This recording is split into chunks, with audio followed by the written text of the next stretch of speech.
we're gonna talk draft, and man, this class. We've been talking about this class, since the fall, and it's just so hard. And I want to propose, our guys at No Ceilings proposed this hypothetical this morning of Mikel Brown Jr., Keaton Wagler, Darius Acuff. How do you rank these guards? There's so many guards floating in this lottery range as well, but these three are so interesting in just how different their skill sets, their stories, the way their college seasons went. And I would just love to hear if you have some sort of ranking here, and would just love to talk through these guys. I got you.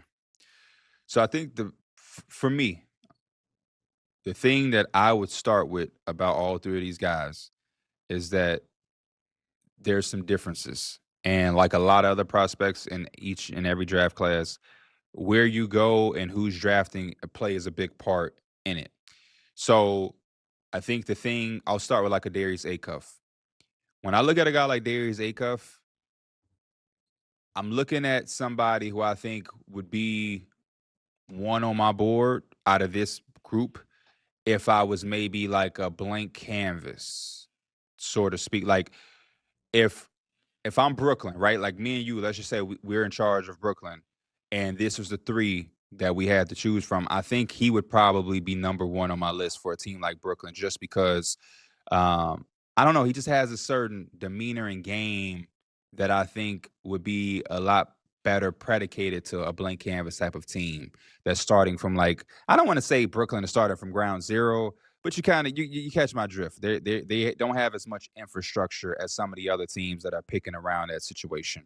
Um, Now, if I'm a team like the Clippers, I think this is where somebody like Keaton Wagler has a bunch of upside because you already have a guy like Garland. Not to say that Garland should completely steer you away from who you drafting or who you have interest in, but I just think with his size and his versatility, he can fit there regardless of what direction they want to go. Because as of today, this is still a team in LA that has Kawhi, that has a Garland, that has like almost a competitive playoff type of feel. I don't know if it's going to continue that way throughout the course of the offseason, but I like a guy like Keaton Wagler there. And then for me, when it comes to Mikel Brown, who would be my number one, like with all of this stuff outside of it, I like him the most out of these three guards.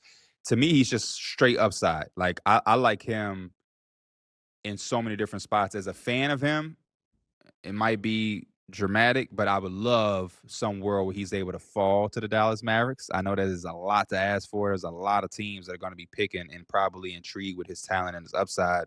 But for him in Dallas would really get me excited. I just love his size. I love his shooting. I love his confidence. We've seen him in different circumstances show that he doesn't mind being an alpha and kind of going out there and doing what he does. I think we saw a little bit of that in Louisville as well.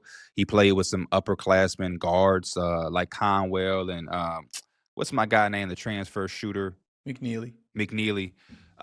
Those are two really good college basketball guards, and he came in there as a freshman and was able to coexist.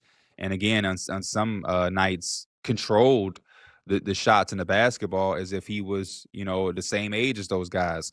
And I also saw some explosion from him, which before I was when I first got introduced to him, he didn't have. And so when you think about how young these guys are and how much room they still have to grow, those things all stand out to me. It's something about the ability for a guy like Keaton Wagler, though, to have some of the chops to be on the ball, but there is a world where I think a lot of us are confident if he has to coexist with somebody in the backcourt. And I think that's an extremely valuable thing when you think about like the teams that are in the finals right now. Look at the Spurs, where they have Fox, they have Castle, they have Harper. I think that may be, I don't want to say like the future of the NBA, but the talent scale in the NBA is almost at a point where like you're going to be playing with some guys who can do as much as you on the basketball, and you're going to have to give up the rock and find a way to be effective off of it. And to me, that is where some of the value where I think Wagler can kind of sneak up on you.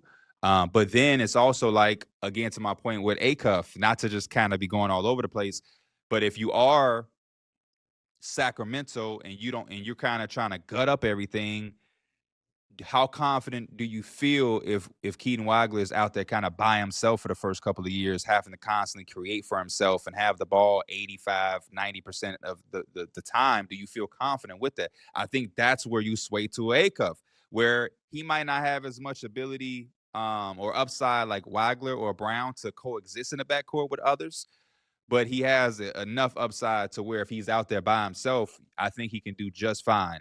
You know what I'm saying? If he was out there in Brooklyn or so or Sacramento. But for me to try to answer the question of how I would rank them just for my own personal sake, I think I would go Mikel Brown. I think I would then go Acuff, and then I would go Keaton Wagler for me.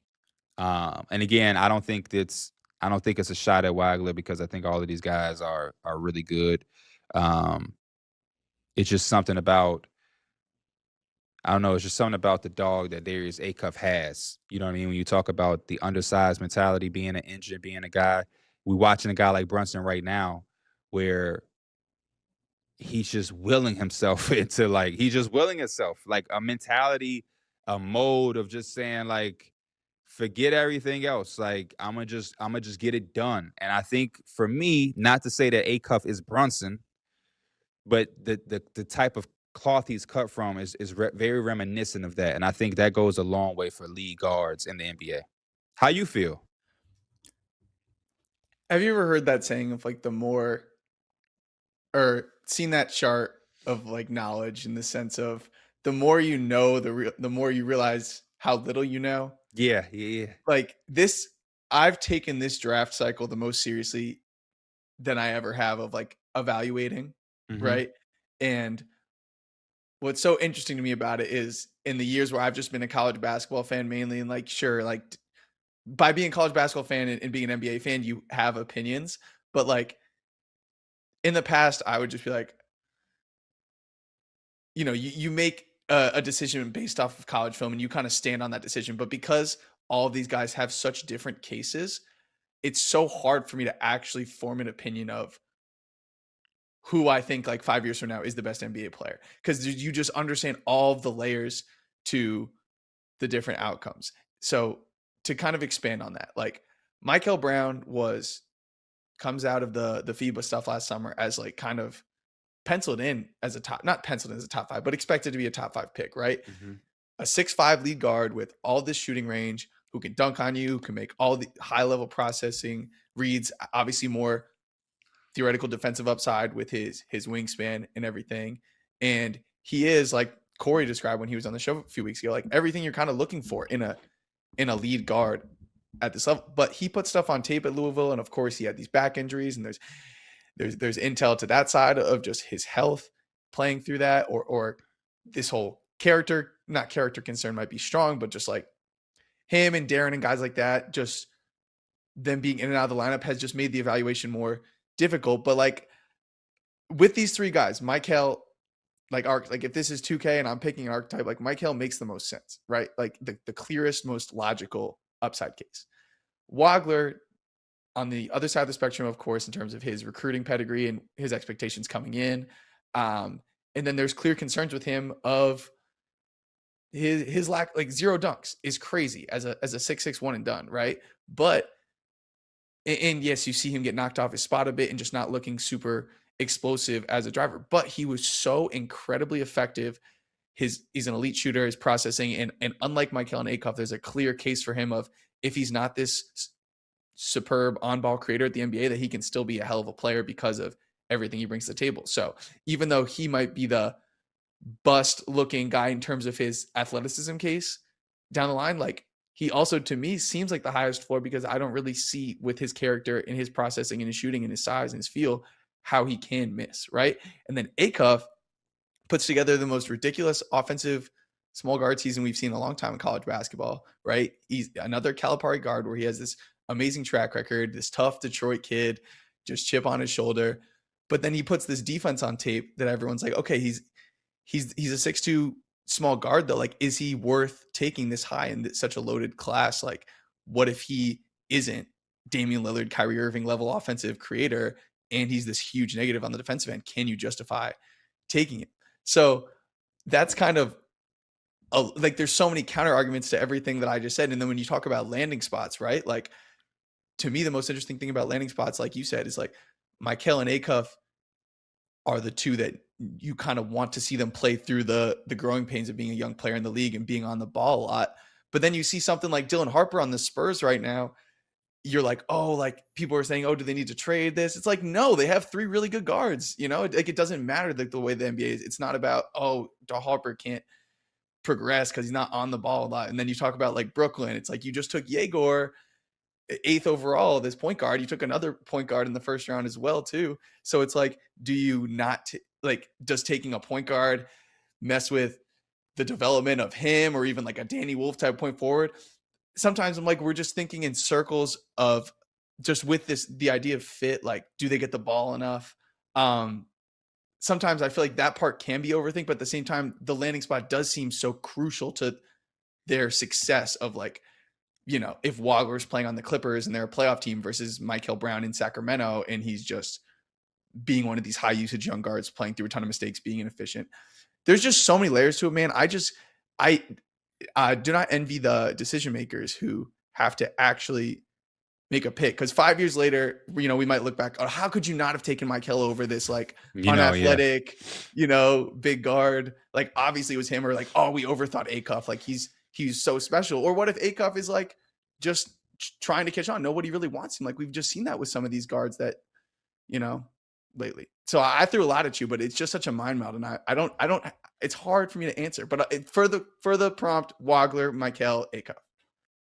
More from this conversation with me and producer Christian after this. It is very hard, and that's why I tell a lot of people, like, for me personally, I get such a big kick out of evaluating guys 5 years from now when I know the team that they go to. I think for me, pre-draft, it's fun to try to guess what teams are thinking. Like that's my thing. It's like when I do a mock draft, it's like what would Pierre do, and it's like trying to guess what the organization will do. And then when we get to draft night, it's like, oh wow, they actually took this guy at 6. I wasn't thinking. And you could be like, I knew that they were going to take. Like I figured they would do that, and that's how I like to shape it. And then once I see, oh, Acuff went to the Clippers, and they have Garland, like ah, or you could see something like, oh, Acuff went to the Nets, and they have Claxton, and they have like some defensive infrastructure a little bit behind them, or they have an MPJ. Then I could kind of put together in my own mind, okay, yeah, I'm putting my money on him in the next 5 years. I think when we do the 5 year stuff this early before we can actually see the hat that they put on, you kind of just going with who you like the best, I guess, because like you said, taking a draft serious. I'm not an evaluator at like what I'm about to say, but I've been studying this since I was like, man, since like guys like LeBron and them was coming in. Like I legitimately 10 years old, 8 years old, I would watch the draft and I would write down every single selection. This is before everybody had cell phones, and really like try to put things together. And yeah, it's like where you go matter. I've seen some incredible, highly talented guys that damn near seem flawless at the amateur level, and they get to the NBA and how they're being used, or do you have a veteran coach that's going to be hard? I remember when D'Angelo Russell, Julius Randle, all of these young Laker guys were playing for Byron Scott, and he was like a known veteran coach who did not like young players and was coaching them hard. They had a short leash. Like these are lottery picks all of a sudden coming off the bench, you know what I mean, in the middle of the season because he's just had enough. He just wants to play the vet. To me, that goes a long way versus playing for somebody like Will Hardy, who, found a way to put Keontae George in some incredible situations, who found a way to properly use Filipowski, who found a way to put Walker Kessler in some good spots, who found a way to utilize Ace Bailey, reminiscent of Laurie Market in the second half of the season. We were able to see him off ball become such an incredible scorer. Like, to me, some of that matters. Player development, right?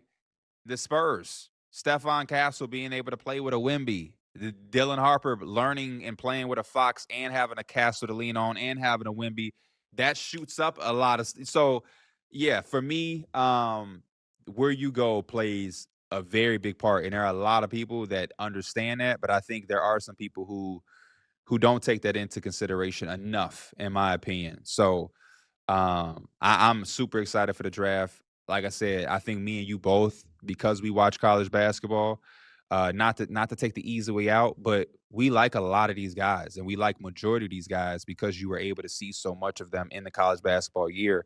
And they're all like kids who's not rooting for. I'm not rooting for anybody to fail, so that makes it even tougher as well. But that's a good conversation, and that's just 3 of the guards. That's just I 3 was of about them. to say, I love Okori, I love Phylon, I love Christian Anderson, I love Bennett Sturts. Then you talk the second round. I like Bruce Flemings. Thornton. I didn't even talk about Flemings. He's in this tier too, right? I like Yeah. Bruce Thornton. I like Jacoby Gillespie. I think they're all so good. So I'm trying to like be so critical, but in ways of like when we look back on this draft, what are going to be the things that we're like, I wish I thought about it that way, and it's just so difficult. Let me ask you this before we wrap up this segment. Out of all the guards you name, and there is no right or wrong answer to this, what do you value the most from a guard coming from college or wherever into the NBA? What are you valuing the most? Is it size? Is it shooting? Is it steadiness? Is it defense? Like, what are you valuing the most that makes you say, hell, everything won't go right with a prospect, but if this one thing goes right, the hell with everything else? It's a great question. Honestly, I think I'm gonna say 3-point shooting. Like right now, the way that the league is, like it's interesting saying that when like I've been talking about Dylan Harper a lot. I've just been just super excited about him, like a He's lot of so people, and like exceptional finishing though that he's kind of like an exactly, yeah, anomaly damn near. right. But to me, that's just probably the number one thing. But each of these guys has such different skill sets and stuff. But then I say that, but like feel and processing has just become more and more important, I think. And like that's like a Sturts, like Bennett Sturts. You start to like, okay, he's older, he's maybe not athletic, right? But it's like, oh, but he's so good at shooting, and he's got such great feel, and he's so smart. Like we get so enamored with the tools and stuff, but then when it all clicks with a guy who is a 6'5" guard who is more athletic and stuff, it's like that's what is super valuable, especially in the playoffs, just that versatility defensively and everything.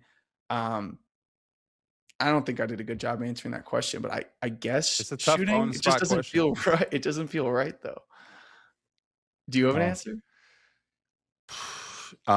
it's hard to answer because you want to do a collection of things, right? That's the easy way out. But I'm almost, I guess, scoring, which would involve shooting. But like I think there's so many of these guys that like if I tell you the one thing I can guarantee is that they're going to be able to score the basketball, which again involves shooting. I think you like, okay. Like if I told you, like, man, I can't answer anything about Darius Acuff, but I can guarantee you he's going to be a 22-point scorer.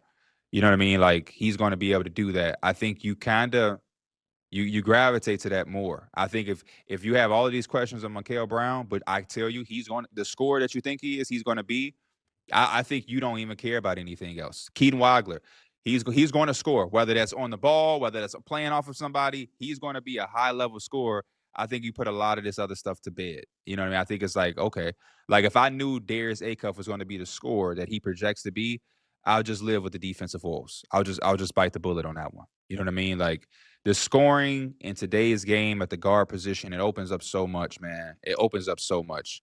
If you are able to score you like look at like just yeah, look at Brunson. I mean, look at Harper. Forget the shooting or whatever. He's scoring the basketball. I seen him get a baseline dunk off of a back screen. He's taking it coast to coast. He's had games where he's knocked down two out of his three-point shots, getting to the free throw line. He's scoring the back. Stephon Castle, like he that his best game was the last game because he was scoring that ball. He was scoring And it. and and that's an interesting one from an evaluation standpoint too, is because that wasn't even, of His course, that thing. could have been seen as progression, but you didn't see that like at UConn as much. I'm big on the guard scoring, man. I'm big on the guard scoring. But like I Okori and Phylon are ridiculously good, like downhill scorers, and Christian Anderson's like probably the best off the dribble 3-point shooter, and those are guards potentially 5, 6, 7 off the board. You know, I just think that's because of this class. I think if maybe they were coming out next year, or hell, maybe even the previous year, they fare a little bit better. Hit subscribe for more news, highlights, and analysis from the NBA on NBC.